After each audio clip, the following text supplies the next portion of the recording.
No role plays, just real. Chris and Lorenzo share 4 decades of combined experience to help you become a more effective leader. We've never really, as a workforce, spent a lot of time on making sure we're developing good leaders. We'll be able to share stories, experience, mistakes, failures, successes. This is Hacking Your Leadership. Welcome to Hacking Your Leadership. I'm Chris. And I'm Lorenzo. And Lorenzo, on this episode, I want to talk a little bit about the importance of being clear on how to solve problems when you're a leader, as opposed to just assuming your team knows how to solve problems. Okay. I was with one of my clients, and I was in a room where business results were being discussed. And the leader was going through these business results and talking about all the things that had to get better. But the things that kept being stated as need to get better were all, either line items on a P&L statement or a scorecard, or it was some type of outcome or a result. And they weren't wrong. Everything that was stated as needing to get better did have to get better. But there were a lot of people in the room where they were clearly not, they were going to leave that room not knowing how to make it better, just knowing that it had to be better. And so what I started thinking about was, I'm in California and we had the wildfires just 6 months ago. There were, the whole state was basically on fire. And I put myself in the situation of being a non-firefighter, someone who has never fought fires before, in a group of other people who have never fought fires before, and having somebody come up to me and say, all right, the state's on fire. We need to go put those fires out. And me thinking, okay, but how do I put the fires out? Yeah. And so that example is so obvious, it's almost stupid. You'd never do that. You assume that the people you're asking to do the job have the skills to get that job done. But I feel like there are a lot of leaders out there who err in assuming that about their people.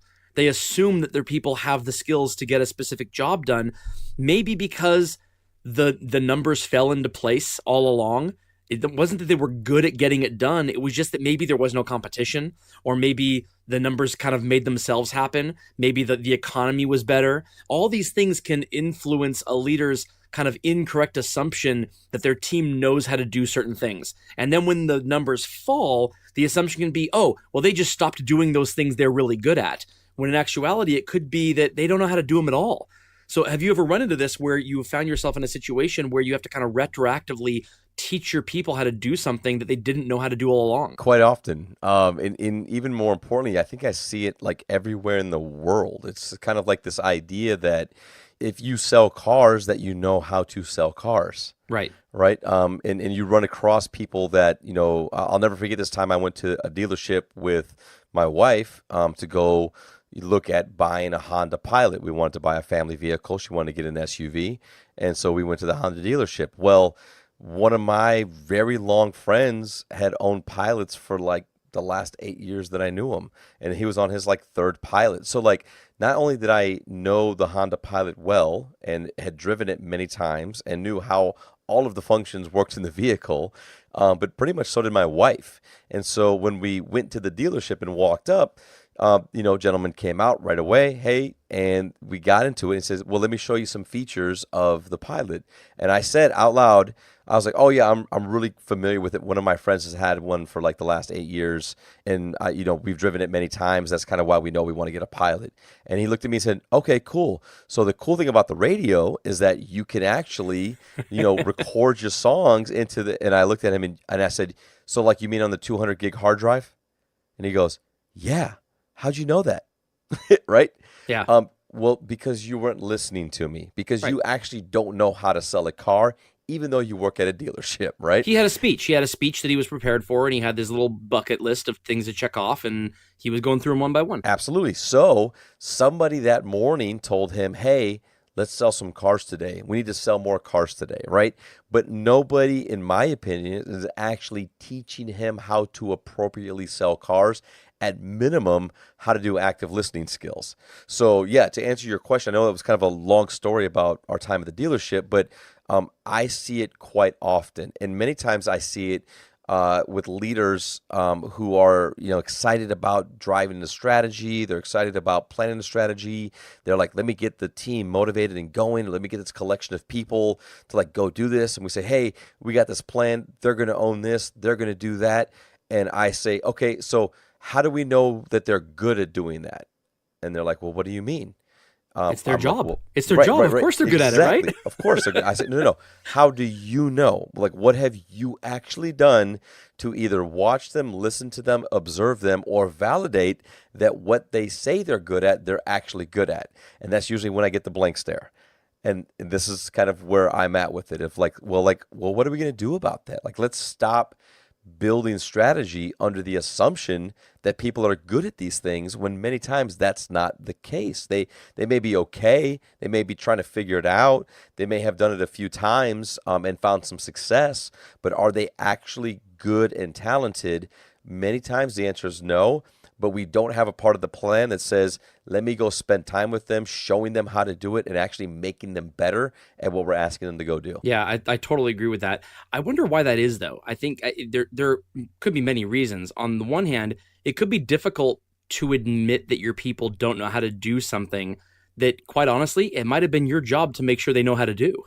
Right, Like if you have to take a few steps back and say, you know what, I like this strategy, the company strategy, whatever it is, and we need to go execute that. You don't want to be the one to raise your hand and say, hey, the only reason we've been executing on this for the past 3 years is because, it just kind of fell into our laps. I haven't done my due diligence to teach my people how to do this. And now I'm going to have to spend the next few months doing that. So let's hold off on the strategy until we make sure we have the building blocks in place. No one wants to raise their hand and say that in the room, but you could be in a room where everybody in that room is thinking the exact same thing. And so it does companies no good to assume it's not happening. And instead, move forward with the knowledge that this is probably the case, at least in some form, and we need to address it. Yeah, no, I agree. And especially like when there's minor adjustments to things like, like what are the things that your company offers, or what are the things that, are complementary to the main product or the service that you offer. Like there's many times when companies add things into the mix as a part of the larger collection of offerings, and just say, well, if you know how to offer or sell these things, then you should be able to offer or sell those things. And those little small nuances that of differences, if you don't spend time building the skill on how to do that, over time, that list becomes longer and longer and longer and longer. And then what you realize is that you may have a team of people skilled at one thing or two things, but now there's a collection of 20 things. They actually don't know how to offer all 20 things, or what's the relevant thing that's needed for the person that's looking to buy something, or how do they complement one another, and how do you do it in a way that doesn't feel like you're saying and this and this and this and this. So yeah, I think that there's, many times as a leader, you have to take inventory on how good are your people at actually meeting the expectation that you believe should be done and what you expect them to go do. And really and truly, the only way to go do that is to get out there with them and listen and observe and ask a lot of questions and do it, not in the way of like, haha, I got you, but go out there in a way of learning and understanding, and then be the first one to say, you know what, if it's okay if you don't know how. That's my role as a leader. Let me show you how. If you can't show them how to get better, then we may know what the foundational challenge is, and we probably need to start there. Yeah, I agree with that. I think if a different customer had walked into that dealership that morning instead of you, the spiel that the salesperson had because the sales manager said we need to sell more cars may have worked on them, a person who didn't know the car. So I think there's something really important to think about here when it comes to all this, and that's that your client changes. Your customer changes, not just collectively as the economy changes or as information access becomes easier when it comes to certain things, but they change from client to client to client on a daily basis. And so if you only have a hammer in your toolbox, then you believe every problem is a nail and you solve it the exact same way. I mean, it's only going to work a certain percentage of the time. The rest of the time, it's not going to work. And so you have to have these skills in your tool bag to be able to meet your clients where they are, regardless of what it is that you're selling. That salesperson should have had 50 different ways of selling that car based on 50 different potential customers that walk in the door. And of course, obviously listening to what the person was saying would have been the first step. But clearly, that person was never taught how to do that. They were taught how to read up on Road and Track and regurgitate the information. Yeah, absolutely. And I think too, like that, all of that 100% falls on leadership. right? Yes. Because there's so many pieces of that where, people will say things like you should expect what you inspect. And, what are you doing as a leader to make sure that your team is getting better? And we throw the words around like development and training and empowerment and all these really cool, fun words with like buzzword bingo. But the reality is, like, as a leader, you own it if your people are unskilled or if there's a gap in their ability to perform a role. You own it if your people are unsure of what you're looking to accomplish collectively. You own it if they are not working together for a common goal or helping each other or one another. And you definitely own it if there's nobody in your, business or your team who is constantly looking to figure out ways to help the team get better at the evolving skills as you go through. Every organization, every company is evolving products and services and softwares and offerings and the whole deal constantly. There are very few organizations out there that are stagnant, and for the most part, when organizations get stagnant, they tend to go out of business, and so that's a big piece of understanding leadership, is that you've got to be ready and willing to consistently not just evolve how you lead people, but being open to the fact that they also have to evolve and build skill as things change. Yeah, I like you were saying about the buzzword bingo earlier. Have you ever been in a room where someone used the term low-hanging fruit? Yeah, absolutely. Yeah. So do you know what I hear when someone says that in the room? Do you know what that does to me? That means that if I don't know how to accomplish this, I'm definitely not going to speak up, because speaking up and saying I don't know how to pick this low-hanging fruit is saying I don't know how to do something that you believe is basic and rudimentary and anybody should be able to do. If someone said, we need to work on getting this really tough goal, we need to work together to accomplish this goal that's going to be really difficult to do, then you speak up and you can say, hey, you know what? I don't know that I know how have the skills to do this. Can we work together on developing those skills? That invites those conversations to happen. When you start using words like low-hanging fruit or trying to make it seem simple because you're trying to get people to not feel like it's a daunting task, all you're really doing is making them feel like they can't speak up if they don't feel like they have the skills to do it. No, it's a great point, because if you use words like low-hanging fruit and I haven't gotten it yet, it's one of two reasons. Either I can't reach it because I don't know how, or I have no interest in doing it. Right. And both of those are major problems, right? Yes. Like Yes. if it was so easy, then I must be choosing not to do it. And if I'm choosing not to do it, that's an issue, right? So let's pretend, or let's assume that you're not intentionally not getting a result because you don't want to get it. Well, that only leaves one other category, which You is don't know how. you actually don't know how, right? And so yeah, I completely agree, and I think that's really the larger issue, and I hear that a lot, man. I hear a lot of, hey, we need to be better, but nobody talks about, well, how?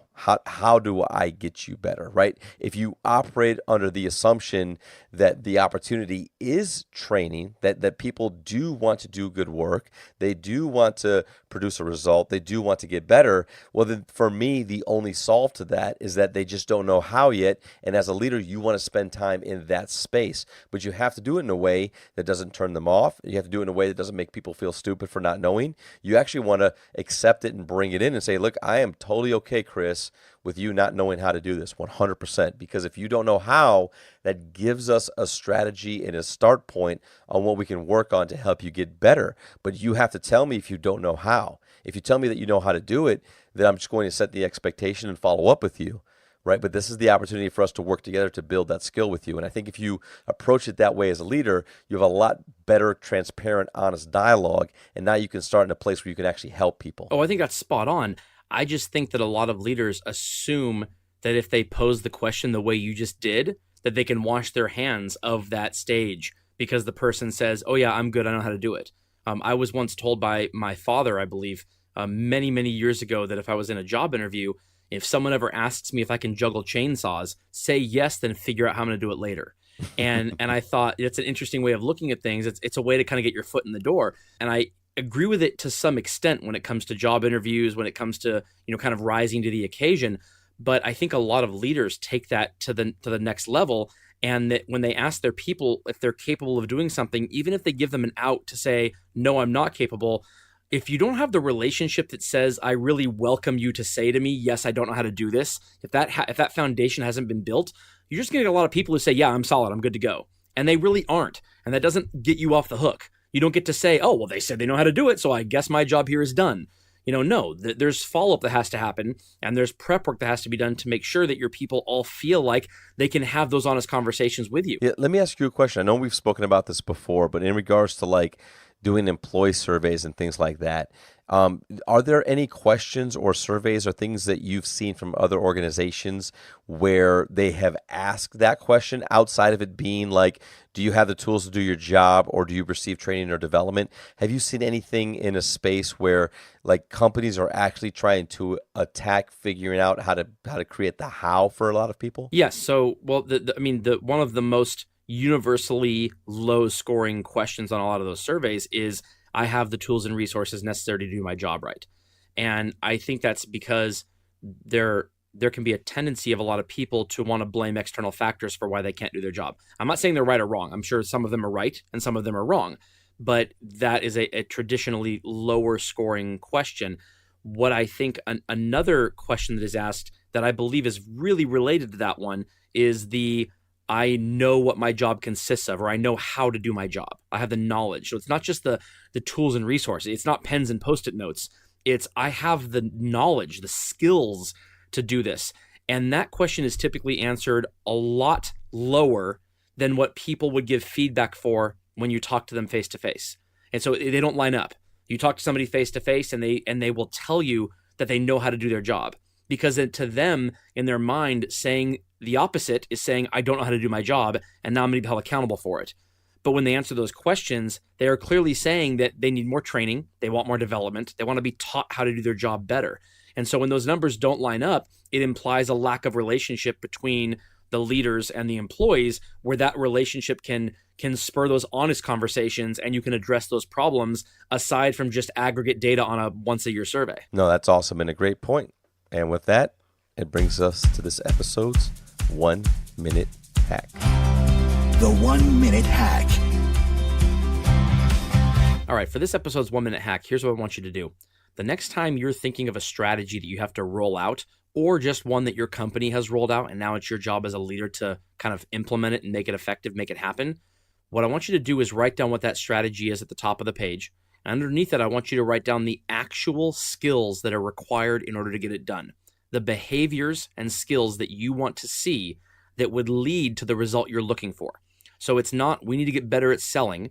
It might be, we need to get better at active listening, like the car dealership guy. We need to get better at overcoming objections. We need to get better at asking for a sale, as opposed to letting a customer just do what they want to do. These are skills that all roll up into the concept of selling something, whatever that is. And if your organization does something different other than sell, there are a list of these skills and abilities and behaviors that you'll need to see in order to roll out any strategy. And then all of the focus and all of the effort you do as a leader needs to be on those line item skills, not on accomplishing the strategy as a whole. You don't clean a house, you dust a table, and then you vacuum, and then you wash a window. No one knows how to clean a house. They know how to do the individual elements that make up the result of a clean house.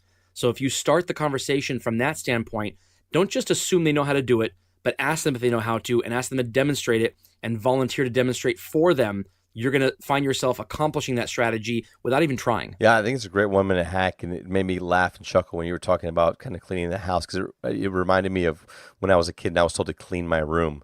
Well, my definition of a clean room was just push everything under the bed. Right. Like, right. So you have to start with the basic foundations of what do I mean by that, and what are the skills and expectations and behaviors that are necessary to build up a clean room. So I think it's a great 1 minute hack, and it's a great example of, reminding ourselves as leaders to do that inventory check of skills, to think about them ahead of time, and then be able to spend your time validating whether or not they're happening, to then know that those things will lead to the output and the result that you're looking for. Yeah, and I don't want to sound like a broken record here, but again, the prerequisite of all of this is that your people actually feel like they can listen to you and you can listen to them, and it's a good relationship. So if you have a poor relationship with your people, this is going to be a lot harder. Yep, completely agree. And with that, it brings us to the end of this episode. This is Hacking Your Leadership. I'm Lorenzo, And I'm Chris. and we'll talk to you all next time.